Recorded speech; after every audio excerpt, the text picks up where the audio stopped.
والطور وكتاب مسطور. And the world of virtual gaming and the world of thinking of life as a game have become so intermingled, and we're finding in the world senseless things like school shootings, right? And he doesn't even know why he did it. Just, I was mad, somebody bullied me. Really? Bullying's been happening a long time, but nobody did this. This is something strange, inexplicable, but it's actually a product of fi khawdin yal'abun. And the source of it, from what I can understand, Allahu Ta'ala a'lam, the source of it seems to be one thing. The source of it seems to be when human beings don't have a purpose. When they don't have a purpose, they don't have a real reason to get up in the morning. They don't have a real reason to live. So they have to replace that reason with something to entertain themselves. And that khawd, whatever they get into, and they keep playing and entertaining themselves, they don't have any sense of consequence. When you have a real purpose, it comes with responsibility, it comes with consequences. When you don't have a purpose, then you might even eventually start enjoying destruction. This is destructive things are more entertaining. Because now I don't want to babble or ramble. I want to be coherent in what I'm trying to explain to you. So allow me to think through this with you. You see, human beings have a choice between being relevant and being invisible. Just I'm going to write these down. Because they're too busy with what? Their purpose.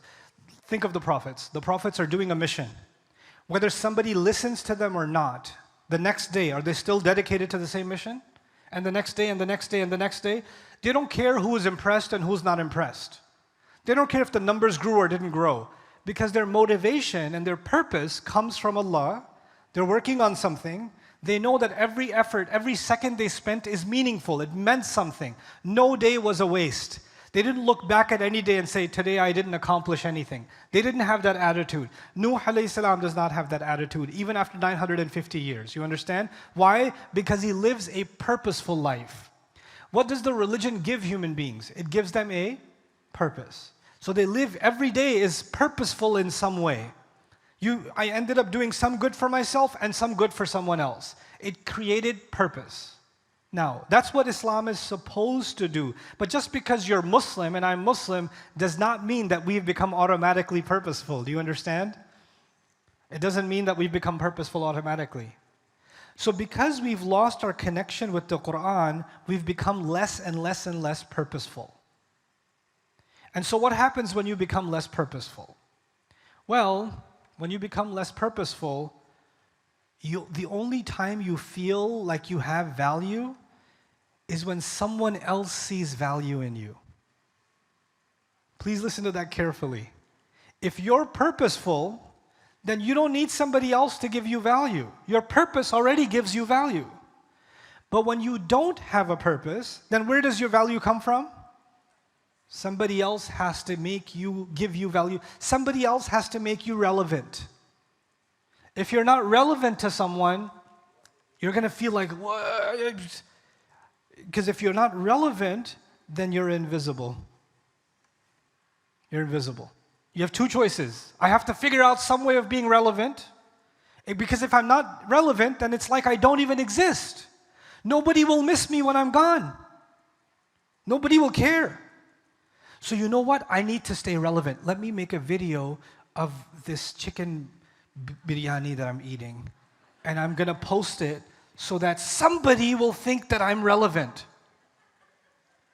Let me take another selfie of myself doing the same neck snapper and put it up because I need to stay relevant.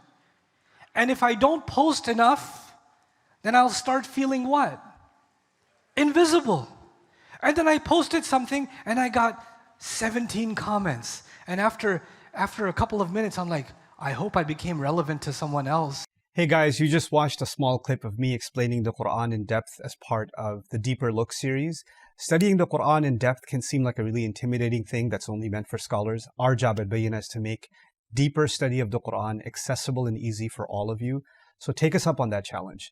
Join us for this study, the Deeper Look of the Qur'an, for this surah and many other surahs on bayyinatv.com under the Deeper Look section.